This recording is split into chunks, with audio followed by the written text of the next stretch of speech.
할렐루야. 거룩한 주일 아침 예배 자리에 나온 성도님들 한 분 한 분을 환영하고 축복합니다. 오늘은 무너진 삶을 회복하는 세 가지 비밀이라는 제목으로 함께 말씀의 은혜를 나누려고 그래요. 매일 새벽마다 12년 동안 달리기를 하는 분이 정신과 의사이신데요, 김세희라고 하는 작가입니다. 이분이 책을 썼는데 마음에 힘이 필요할 때 나는 달린다라는 책이에요. 책 내용이 참 공감이 많이 돼서 내용을 좀 적어봤어요. 마음이 무겁고 조급해질 때마다 나는 운동화 끈을 묶고 밖으로 나갔다. 처음에는 터질 것 같은 심장과 가쁜 숨소리 외에는 아무것도 들리지 않았다. 하지만 발바닥이 땅에 닿는 규칙적인 리듬에 집중하며 점차 안정을 찾았다. 달리기는 요동치는 감정의 소음을 잠재우고 오롯이 현재에 머물게 했다. 거창한 목표 대신 바로 눈앞에 보이는 전신주까지만 가자고 마음먹었다. 그렇게 작은 거리를 채우다 보면 어느새 생각보다 멀리 와 있었다. 매일 마주하는 오르막길은 숨을 턱 끝까지 차오르게 만들며 나를 시험했다. 그러나 고통의 순간을 견디고 내리막을 만날 때 비로소 삶의 순리를 배웠다. 내 힘으로 통제할 수 없는 일들에 연연하지 않는 법을 몸으로 깨달았다. 오직 내 호흡과 발걸음의 속도만큼은 온전히 내가 결정할 수 있었다. 땀 한 방울이 흐를 때마다 마음속에 굳은 쌀처럼 박혀있던 불안이 씻겨 내려갔다. 달리기는 타인과의 경쟁이 아닌 어제의 나를 묵묵히 넘어서는 과정이었다. 지치고 쓰러질 것 같아도 다시 한 걸음 내딛는 힘이 내 안에 있음을 알았다. 화려한 기술이나 특별한 장비 없이도 오직 내 몸 하나로 시작할 수 있었다. 비가 오거나 바람이 부는 날에도 멈추지 않는 단단한 의지가 길러졌다. 길끝에 다다라 멈추어 섰을 때 비로소 세상이 맑고 고요하게 보였다. 무기력에 지배당했던 영혼에 서서히 건강한 에너지가 차오르기 시작했다. 이제는 안다. 마음의 힘이 바닥날 때 나를 구원할 방법은 단순하다는 것을. 그저 문을 열고 나아가 힘차게 땅을 박차고 앞으로 달려나가다면 된다는 것을. 그렇게 나는 오늘도 달림으로써 무너지지 않는 단단한 내면을 완성해 간다. 정신과 의사가 만나는 사람들은 우울증 환자, 정신병 환자, 조울증 환자들을 만나다 보니까 견딜 수 없는 마음에 무너짐이 있었다는 거예요. 그런데 12년 전부터 새벽에 일어나가지고 무작정 뛰었대요. 그러면서 자신의 마음을 다스리는 법을 배웠다는 베테랑 마라토너 김세희 작가가 쓴 책, 마음에 힘이 필요할 때 나는 달린다. 인생을 살다가 여러분 마음이 무너지는 걸 경험하게 될 때 여러분 어디서 마음의 힘을 얻게 되시나요? 오늘 이 이야기를 가만히 묵상하면서 저도 책을 계속 이렇게 줄쳐가면서 읽었는데 공감 가는 이야기가 참 많았습니다. 마치 달리기 하는 것이 신앙생활하는 것과 같다라는 생각이 들었어요. 우리의 신앙생활의 원리, 인생을 살아가는 비밀이 이와 같지 않을까. 우리 주변에 무너지는 사람들이 참 많이 있습니다. 우리의 삶은 생각보다 쉽게 무너지게 되는데요, 믿었던 사람에 대한 사랑이 무너지고 평안했던 가정도 무너지고 평생 자신했던 건강도 무너지고 든든했던 가정 경제가 하루아침에 무너지기도 합니다. 절대로 무너지지 않을 것 같던 뜨거웠던 신앙도 한순간에 무너져 내리기도 하는데요, 정말 무서운 것은 무엇이냐? 이것이 한순간에 무너지는 것이 아니라 눈에 보이지 않게 조금씩 무너지다가 어느 순간 와장창 무너졌다는 거예요. 여러분, 사람의 몸이 무너져서 무너지는 게 아닙니다. 마음이 무너졌기 때문에 무너지는 경우가 훨씬 더 많다지요. 그러나 오늘 이 예배 자리에 나온 사랑하는 성도 여러분, 한 걸음 한 걸음 주의 은혜 보좌 앞에 나와서 말씀을 듣고 마음을 새롭게 할 수 있는 은혜가 이 예배 가운데 있는 모든 사랑하는 성도들에게 함께 하시기를 주님의 이름으로 축복합니다.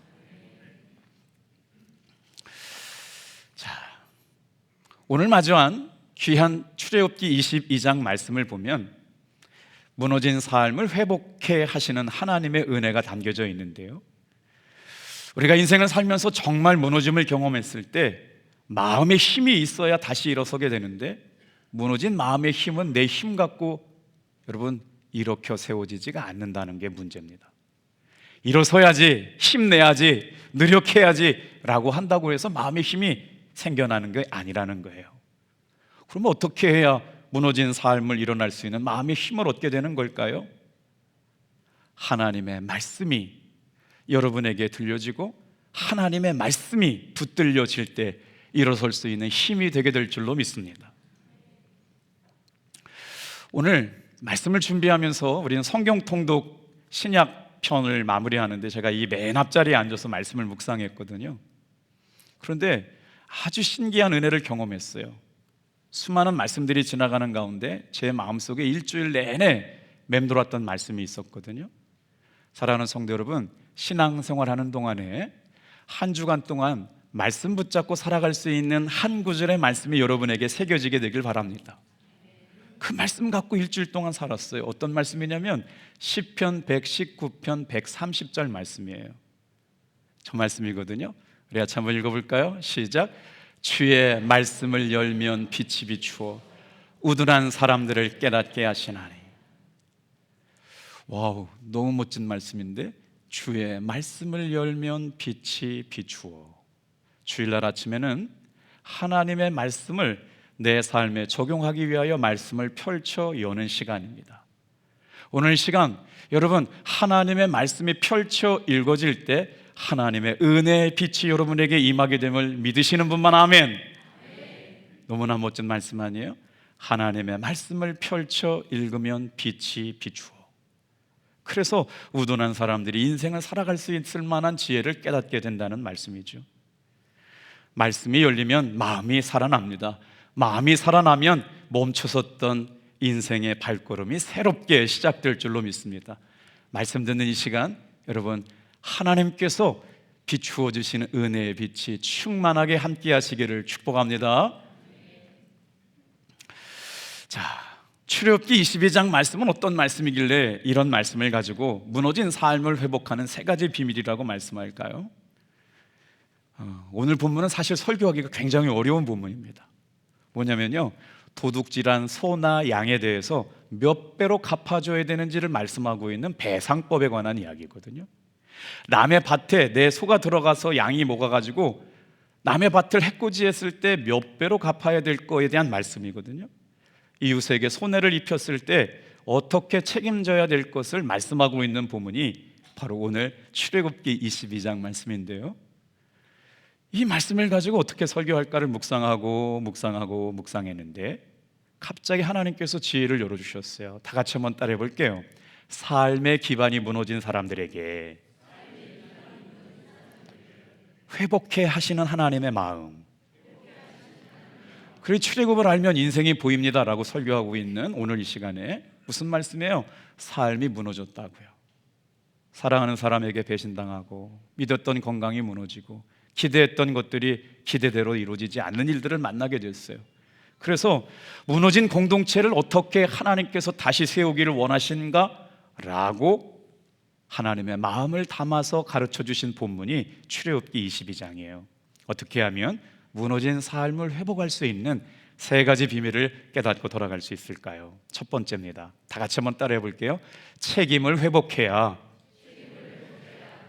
삶이 회복됩니다. 우리 5절 말씀 같이 한번 천천히 읽어볼게요. 시작. 사람이 밭에서나 포도원에서 짐승을 먹이다가 자기의 짐승을 놓아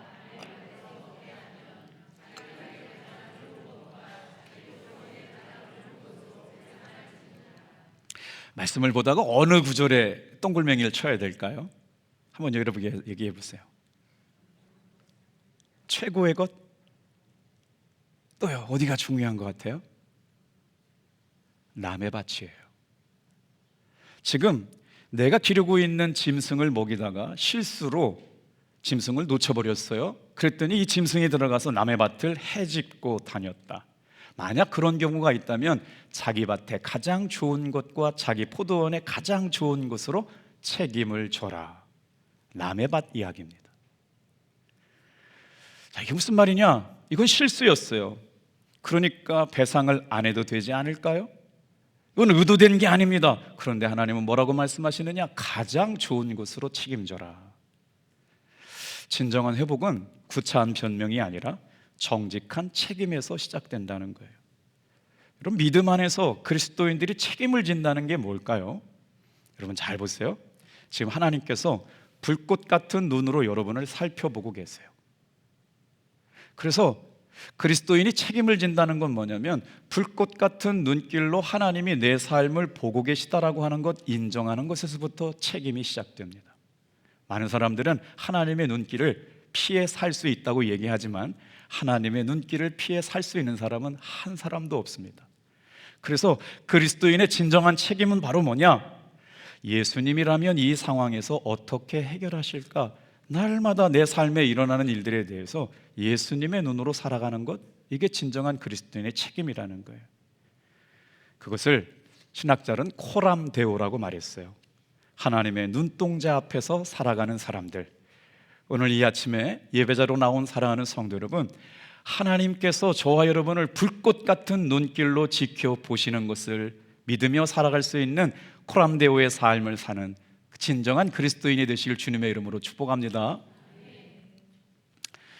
내가 잘못을 저질렀을 때 비겁하게 숨거나 남의 탓하는 것이 아니라 주님 앞에 정직하게, 주님, 내가 이런 죄가 있었습니다, 내가 이런 실수가 있었습니다, 수습하는 것, 이게 진짜 살아있는 믿음이라는 거죠. 여러분, 주일날 예배를 드릴 때 말씀이 귀에 들리세요? 하나님께서 무너진 삶을 회복할 수 있는 가장 귀한 일들을 출애굽기 22장에 말씀하고 있는데, 하나님이 무너진 삶을 회복하는 첫 번째 단서가 뭐냐면요, 책임이라는 거예요. 만납교회에 한 청년이 마트에서 시장을 보고 나오고 있었거든요. 근데 갑자기 바람이 아주 세게 부는 바람에 자기가 끌고 있던 마트 그 카트가 외제차에 부딪혀가지고 착콕을 했어요. 문짝이 찌그러뜨렸습니다. 순식간에 직감적으로 알았죠. 야, 큰 돈 들어가겠는걸? 그리고 나서 주변을 먼저 살폈다는 거예요. 뭘 찾아요? 어떻게 아셨어요? 경험들이 있으신가 봐요. CCTV가 있는지 감시 카메라를 보니까 다행히도 감시 카메라가 없는 사각 지역에서 사고를 냈어요. 그냥 갈까? 아무도 본 사람이 없는 것 같은데? 그렇게 마음속에 유혹이 쓰나미처럼 몰려왔더랍니다. 근데 그 순간 주일날 들었던 목사님의 말씀이 생각나더라는 거예요. 책임이란 내 삶의 모든 순간을 주님이 바라보고 계신다라고 하는 걸 의식하는 것에서부터 시작된다. 여러분 기억하셨어요? 책임이란 내 삶의 모든 순간을 하나님께서 보고 계신다라고 하는 것에서부터 시작된다. 그 말씀에 찔림을 받고 차주에게 전화를 했대요. 선생님 죄송합니다. 제가 부주의로 카트를 놓쳐서 당신의 차에 문을짝을 긁어버렸습니다.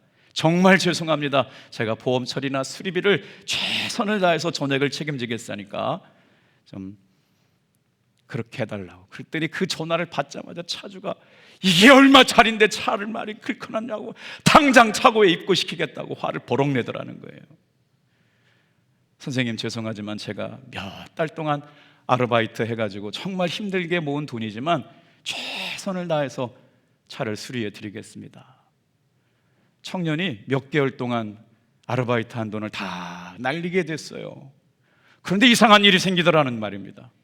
마음이 왠지 모르게 뿌듯해지고요, 세상에 줄 수 없는 평안함과 기쁨이 마음속에 찾아오더랍니다. 하나님 앞에 부끄럽지 않은 삶을 살았다, 자신의 실수를 책임지는 삶을 살게 된 것에 대한 감사와 기쁨이 마음속에 찾아오더랍니다.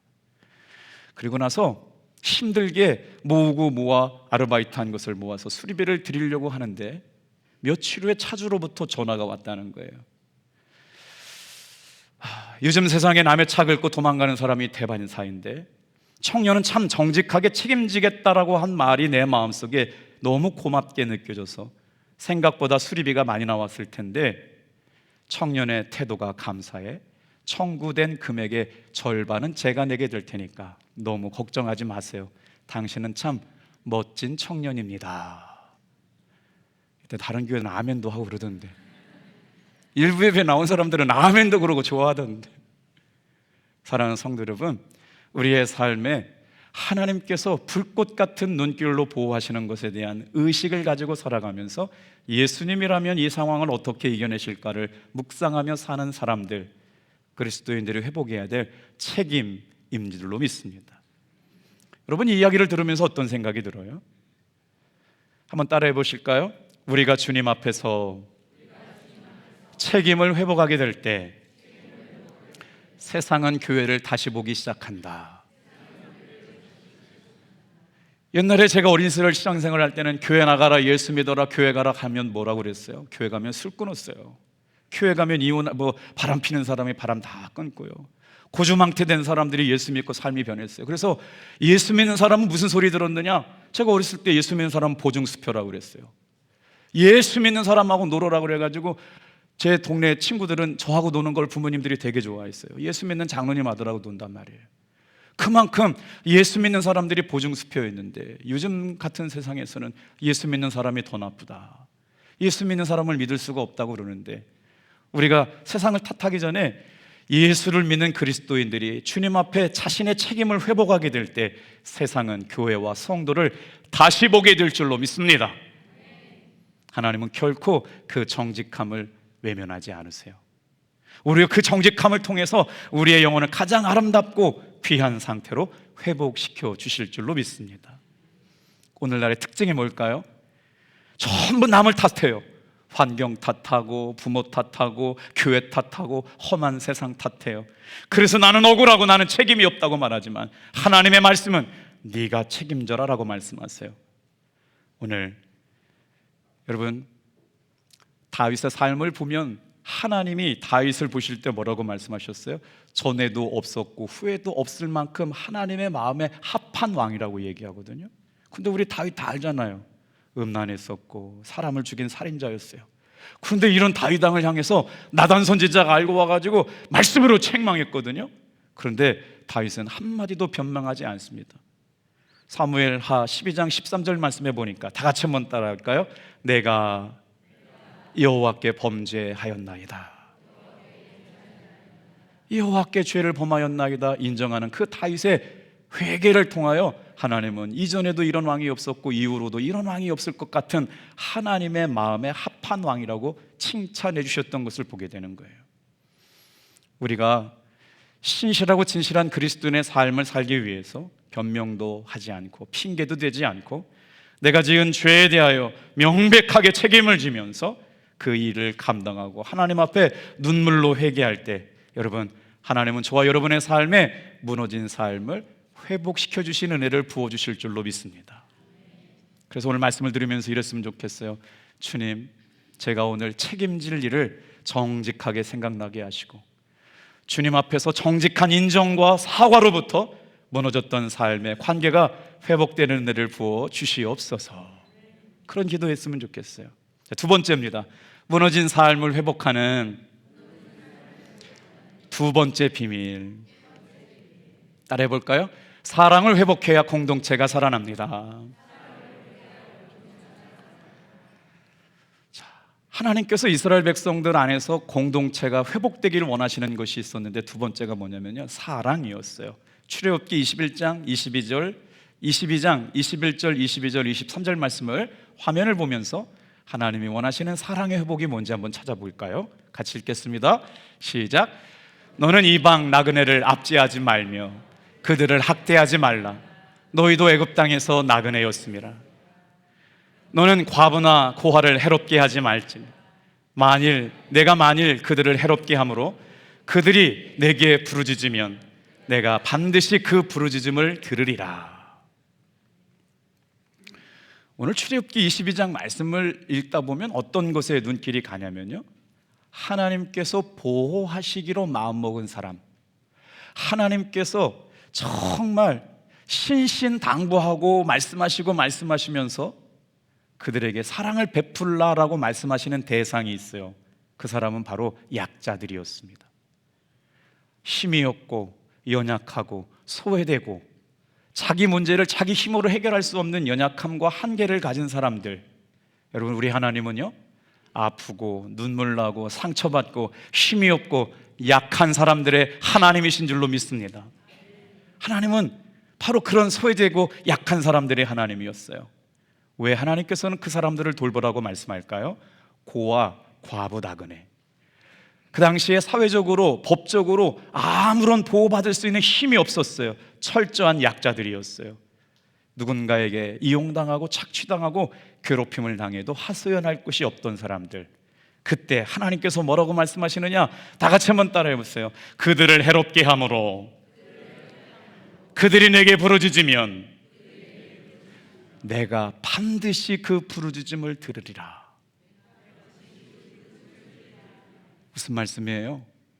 오늘 이 예배 가운데 있는 사랑하는 성도 가운데 누군가 아픔이 있어요. 상처가 있어요. 내가 가지고 있는 삶의 문제를 해결할 수 있는 힘이 없어요. 하나님께서 그들이 기도하면 응답해 주시겠다는 거예요. 맥주절 지난 7월 첫째 주 예배 드렸잖아요. 우리 성도님들이 헌금을 참 많이 해주셔가지고요, 제가 탑동교회 온 이래 지난주 맥주절 헌금이 제일 많이 나왔더라고요. 근데 헌금이 많이 나온 것보다 하나님이 기뻐하시는 곳에 이 헌금이 좀 흘러갔으면 좋겠다는 마음이 더 컸어요. 그런데 그 주간에 우리 교회에 아빠는 교회를 나오지 않던데 엄마만 교회를 다니는데, 아빠가 당뇨병 때문에 그 주간이에요, 다리를 절단했대요. 세상에 당뇨병 때문에 다리를 절단하는 일이 우리 공동체 안에 있었어요. 아빠는 교회를 안 나오니까 우리와 상관없는 사람 아닙니까? 라고 얘기할 수 있지만, 근데 마음이 참 아픈데 이 아픔이 우리 장로님들과도 같이 있었어요. 그래서 급하게 의논해가지고요, 그분이 수술비가 얼마 나올지 모르겠지만 수술비의 일부를 우리 탑동교회 성도님들이 첫 열매로 구별하여 하나님의 기적을 경험하는 곳에 흘려보내기를 원해서 이제 지출 결의가 되었습니다. 사랑하는 성도 여러분, 귀한 사랑으로 섬겨주신 것을 여러분께 보고하고 하나님께 보고해요. 우리 교회가 앞으로도 이런 사랑의 흘러감이 넘쳐나는 교회 되기를 주님의 이름으로 축복합니다. 보세요, 하나님이 관심 가지는 사람, 하나님이 보호하시기를 원하시는 사람, 하나님이 붙잡아 주시고 도우시고 싶은 사람이 많이 뭐예요? 나그네, 과부, 고아라는 거예요. 우리가 책임을 다한다라고 하는 것, 사랑을 회복해야 공동체가 회복해야 된다는 것, 여러분 어떤 걸까요? 오늘 이 말씀 출애굽기 22장 말씀을 읽다 보니까 하나님의 마음이 느껴지기 시작해요. 하나님은 진짜 말로만 사랑이 아니라 가장 약하고 힘없고 연약한 사람들을 향하여 구체적인 공간, 마음의 자리를 내줘요. 이게 바로 사랑이 우리 교회 안에 흘러가게 되기를 소망하는 마음 안에서 말씀을 주셨어요. 교회 안에는 참 다양한 성도들이 모이거든요. 근데 분당에 한 10,000명 정도가 출석하고 있는 교회 안에 최근에 있었던 일인데, 지적 장애를 가진 성도님이 교회에 출석하기 시작했대요.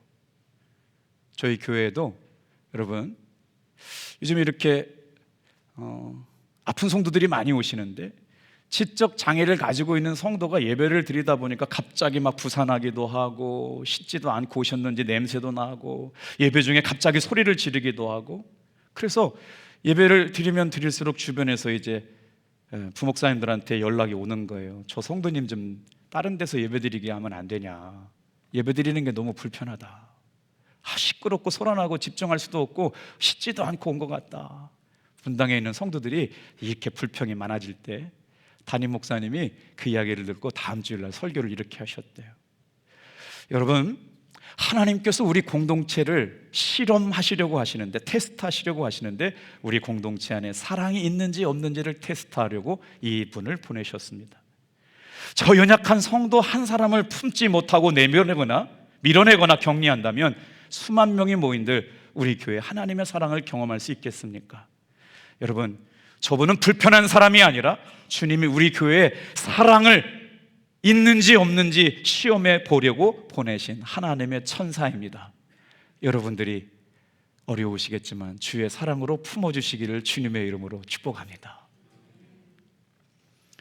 제가 만납교회 주일 설교를 다녀온 적이 있어요. 1부부터 5부 정도 예배를 드렸는데 그 교회도 한 10,000명 모이는데요, 그 벚꽃길, 탄천인지 모르겠는데 그 길을 따라서 라이더들이, 자전거 타는 사람들이 와가지고 점심 먹는 장소가 어디냐? 만낙교회 커피숍입니다. 그런데 분당에서 이렇게 점심 한 끼 먹으려면 최소한 15,000원 있어야 되는데, 제 기억으로는 그 교회에서 먹는 점심값이 5,000원 정도인데 뷔페 형식으로 먹을 수가 있거든요. 거기서 뷔페 드시고 파구스 커피숍에 가서 커피를 한 잔 먹는데, 여러분 놀랍습니다. 그거를 개방해 놨더니 라이더들, 또 이렇게 뭐라 그래요? 배달하시는 분들, 그분들이 거기서 또 동네 아주머니들, 자전거 타는 사람들, 뛰는 사람들이 점심을 먹고 커피숍을 먹어서 파구스 1년 매출이 10억이 넘었어요. 놀라셔서 감사해요. 그리고 나서 그렇게 라이더 하는 사람들, 그렇게 하는 사람들한테 가장 좋은 커피숍, 가장 좋은 자리를 내어드렸다는 거예요. 그렇게 해가지고요, 장미 아파트인가 만낙교 옆에 무슨 교회 아파트가 바로 있는데, 그 한 해에 등록한 사람이 600명이 넘었대요.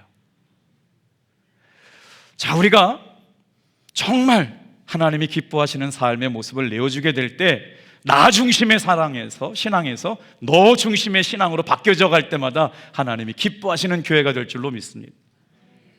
하나님은 출애굽기 22장 말씀을 통해서 고아와 과부와 나그네를, 여러분, 이 사람은 나에게 유익을 줄 게 없는 사람이에요. 별로 나에게 도움 줄 것 같지 않은 사람들에 대해 관심 가지라는 거예요. 최선을 다해 섬기라는 거예요. 오히려 손이 많이 가고 나를 불편하게 만드는 사람인데, 그 사람들을 통해서 하나님은 마음의 문을 활짝 열고 내 마음의 한 공간을 내어드려서 그분들이 깃들 수 있는 눈을 남겨두라고 하는 것이죠. 이찬수 목사님네 교회 속회 안에서 일어난 일인데요, 소그룹에 남편과 사별하고 홀로 어린아이를 키우고 있는 한 자매님이 등록을 했다는 거예요. 심리적으로 얼마나 충격을 받았든지 얼굴에 핏기가 하나도 없고 살아갈 용기와 의지도 없이 속회 예배를 드리게 되는데, 오늘 말씀처럼 딱 고아와 과부와 같은 처지에 있는 분이었어요. 우리가 그때 이런 분들을 만나면 우리 뭐라고 그럽니까? 집사님 힘내요, 제가 기도할게요. 그걸로 끝. 정말 많은 순간에 기도할게요, 그러고 나서 우리가 어떻게 됐는지 잘 모르겠는데, 이찬수 목사님 분당 우리 교회 성도들은요, 집사님 힘내세요, 기도할게로 끝나지 않고 매주 한 번씩 순번을 정해가지고 그 힘들고 남편을 잃고 속상하고 지쳐있는 그 집사님에게 집에 가서 짧게 따뜻한 편지를 담은 반찬 바구니를 매주마다 걸어드렸다는 거예요. 1년 동안 그렇게 혹시라도 알게 될까봐 벨도 누르지 않고 부담도 줄지 않으려고 정성을 다해서 숨죽이고 조용히 두고 걸어갔는데, 1년이 지난 그 시간 묵묵히 공급을 받던 그 집사님이 어느 날 교회에서 간증을 했대요. 펑펑 울면서 성도님들이 걸어두신 반찬 봉투가 죽어가던 저를 살렸습니다. 저는 그때 죽음을 생각하고 있었다는 거예요. 근데 쪽편지 하나에 들려있고 힘내라고 위로하고 정성스럽게 반찬을 돌아가면서 써다주신 성도님들의 사랑을 먹고 내가 이제 나도 누군가 도움되는 사람이 되어야겠다라고 결단했다는 거죠. 사랑은 여러분 절대로 구호가 아닙니다. 내 곁에 있는 작은 신음하고 있는 사람, 연약한 과부와 고아와 나그네 같은 사람을 향하여 따뜻한 환대의 마음을 여러분 열어줄 수 있는 교회가 될 때 우리 교회가 회복될 줄로 믿습니다. 자, 오늘 우리 가운데 경험할 수 있는 여러분 낯선 나그네는 누굴까요? 우리 교회 처음 새로운 성도들, 새 가족들 위해서 여러분 마음의 문을 열어주시길 바랍니다. 자녀 없이 홀로 쓸쓸히 교회 나오신 어르신들 분 손잡아 주시고 등 토닥여주고 안부를 물어주시면 어떨까요? 말할 수 없는 마음의 상처와 지치고 피곤한 일들로 교회 와서 누군가의 위로를 바라는 사람들이 있다면 여러분 손 한번 잡아주시고 위로해 주시고 따뜻하게 기도해 줄 수 있는 우리 교회가 될 때 우리 교회가 사랑이 넘치는 교회가 될 줄로 믿습니다. 자, 두 가지 말씀을 드렸어요. 무너진 삶을 행복하는 세 가지 비밀 중에 첫 번째, 책임을 통해서, 따라해 보세요. 책임을 통해서 회복시켜 주십니다. 사랑을 통해서 회복시켜 주십니다. 세 번째예요. 다 같이 한번 따라해 볼게요. 거룩을 회복해야 하나님의 사람이 됩니다. 출애굽기 22장 말씀을 다 읽었는데 배상법에 관한 말씀으로 끝나는 줄 알았는데 31절 말씀에 하나님께서 놀랍게 귀한 말씀을 주시거든요. 저는 말씀을 준비하면서 이 말씀이 제일 좋았어요. 같이 읽어볼게요. 시작. 너희는 내게 거룩한 사람이 될지니 들에서 짐승에게 찢긴 동물의 고기를 먹지 말고 그것을 개에게 던질지라. 아멘. 이스라엘 백성들에게 하나님께서 막연하게 착하게 살아라, 도덕적으로 살아라 말씀하지 아니하시고 다 같이 한번 따라합시다. 너희는 나에게 대하여 거룩한 사람이 될지라. 이 말씀이 너무나 좋았어요. 하나님 앞에 거룩함을 위하여 특별히 부르심을 받은 사람들이 여러분입니다. 잘못 들으신 것 같아요. 예배에 나온 사랑하는 성도 여러분, 하나님께서 나를 지금 부르셨는데 왜 부르셨다고요? 하나님의 거룩함을 위하여 특별하게 부르신 사람이 너다예요. 아멘. 이야, 하나님이 저와 여러분을 부르셔서 예배 자리에 있었거든요. 말씀을 열면 빛이 비추어요. 예배 시간에 하나님의 말씀이 펼쳐지는 순간 어둠이 떠나가기를 축복합니다. 두려움이 떠나가기를 축복합니다. 염려가 떠나가기를 축복합니다. 하나님의 말씀이 펼쳐지는 순간 빛이 비추어. 빛을 비춘 사람들은 어떻게 살아가요? 하나님을 위하여 특별하게 구별된 사람들이 되어 살아갑니다. 우리 옆에 분한테 인사할게요. 하나님의 구별함을 위하여 선택되신 분이세요. 하나님을 위하여 특별히 구별된 사람이세요. 아멘. 권사님 전도하시기로 한 분이 오늘 교회 오셨어요? 못 오셨군요. 오늘 우리 교회 누군가 막 오고 싶어 하셨대요. 기대를 엄청 했는데 항상 우리의 기대는 빗나가요. 그런데 기대를 포기하지 않으셨으면 좋겠어요. 무너졌다고요? 다시 일어날 수 있는 힘은 내 안에 없지만 말씀이 비추어지면, 말씀의 힘이 열리면 말씀 붙잡고 일어서는 하나님의 살리신 은혜가 있게 될 줄로 믿습니다. 하나님께서 거룩한 사람이라고 말씀하세요. 너무 좋아가지고 히브리어 원어를 찾아봤어요. 안쉐 코데쉬. 하나님께서 이 예배 가운데 있는 사람들을 뭐라고 말씀하시느냐? 안쉐 코데쉬라고 해요. 하나님의 거룩함을 위하여 특별하게 구별한 사람들이래요. 왜 고기를 먹지 말라고 그랬을까요? 이 말씀 이해하셨어요, 여러분? 세상에 왜 하나님께서 31절 다시 한번 보세요. 너희는 하나님 앞에 거룩하게 부름을 받은 사람들인데, 저기 볼까요? 같이 읽어볼게요. 시작. 너희는 내게 거룩한 사람이 될지니 들에서 짐승에게 찢긴 동물의 고기를 먹지 말고 그것을 개에게 던질 것이다. 광야 시대 고기가 얼마나 중요했길래요. 가난한 사람들에게 버려진 고기는 양식이 될 수 있는데 아깝다고 여기지 말고 개에게 줘버려라. 눈 딱 감고 구워 먹으면 좋을 법한데 피가 제대로 정리되지 않았어요. 부정한 들짐승과 접촉되어 있어요. 이것을 먹으면 부정하다고 하나님의 말씀에 기록되어 있기 때문에 하나님의 말씀 따라서 이스라엘 백성들은 그 고기를 먹지 않는 거예요. 하나님의 거룩함을 부름받은 사람들, 여러분 이게 무슨 말씀인 줄 아세요? 만납교회 갔을 때 제 고등학교, 중학교 선배님을 만났어요. 설교를 끝나고 났는데 장로님이 얼마나 기뻐해 주시는지, 강경중학교, 중학교 선배님이시구나. 대권고등학교는 안 나오셨으니까. 해운사, 해군사관학교, 아니 무슨 해양대학교 아시네요?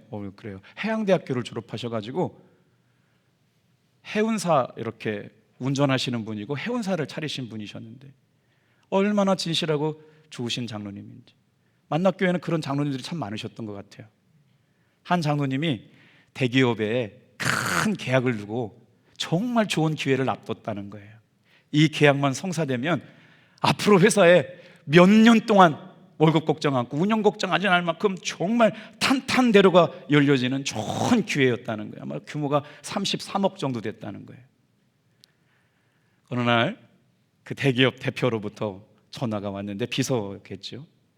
업계의 관행이라면서 계약 금액을 다운 계약서를 작성해 달라고 하는 부탁을 받게 됩니다. 아마 사업하시는 분들 다 아실 거예요. 뭔지 아시죠? 다운 계약서 왜 해요? 해보셨잖아요. 세금 들리려고 다 그렇게. 너무나도 좋은 제안 앞에서 획기적으로 세금을 줄일 수 있는 법 다 하니까 딱 한 번 눈만 감으면 정말 앞으로 편하게 먹고 살 수 있는 길이 열리게 되는데, 직원들이 와서 얘기합니다. 장로님, 이번 딱 한 번만 눈 감자고요. 이번 기회에 놓치면 우리 회사 정말 어려워져요. 한 번만 눈 감아주세요. 그날부터 장로님은 밤잠을 이루지 못하고 고민하며 밤새 사투를 벌입니다. 그리고 나서 하나님 앞에 이 문제를 놓고 기도하기 시작했대요. 하나님, 어떻게 할까요? 회사는 어렵고 기회는 좋은데 어떡할까요? 그리고 그 다음 날 아침 대기업 담당자에게 전화를 걸어서 저는 이 계약에 참여하지 않겠습니다 라고 통보했다는 거예요. 그 담당자가 너무가 어이없고 황당해가지고 왜 이 좋은 기회를 날리냐고, 뭐 이유가 있냐고, 뭐가 문제냐고. 장로님이 정중하게 이렇게 얘기했답니다. 죄송합니다. 제가 예수 믿는 사람인데요, 예수님 앞에 기도했는데 이 계약서에 사인하는 것을 예수님이 기뻐하지 않습니다. 용서해 주시고요. 그리고 나서 그 계약을 포기했다는 거예요. 이게 바로 뭐예요? 여러분, 고기를 먹지 않는 거예요. 부정한 고기를 먹지 않는 거예요. 하나님의 거룩을 회복하기 위해서, 하나님의 거룩을 위하여 부름받은 성도로서 저와 여러분들이 거룩한 성도의 삶을 살아가기를 주님의 이름으로 축복합니다. 마지막 한 단어만 알려드리고 말씀을 마칠게요. 거룩하다라고 하는 단어가 뭐냐면요, 카도시라고 하는 단어예요. 하나님께서 저와 여러분을 거룩한 하나님의 거룩을 위하여 부르심을 받은 사람들로 살라고 부르셨거든요. 그런데 거기 안에는 두 가지 의미가 있어요. 따라해 볼게요. 자르다, 구별하다. 내 안에 있는 더러운 것, 음란한 것, 가증한 것, 하나님의 것이 아닌 것을 잘라내지 않으면 절대로 우리는 거룩해질 수가 없어요. 그래서 하나님께서 말씀하시는 거예요.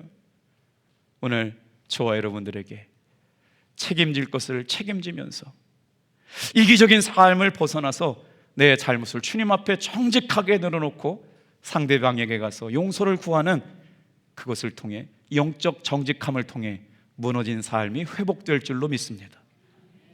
사랑의 공동체가 회복되어져야 되는데 내 곁에 있는 가장 연약한 이웃, 나그네와 고아와 과부를 위해서 마음껏 내 삶의 공간을 내어주고 기꺼이 내 삶의 이익을 나누어 줄 수 있는 영적 환대를 통해 우리 교회가 하나님 기뻐하시는 교회가 될 줄로 믿습니다.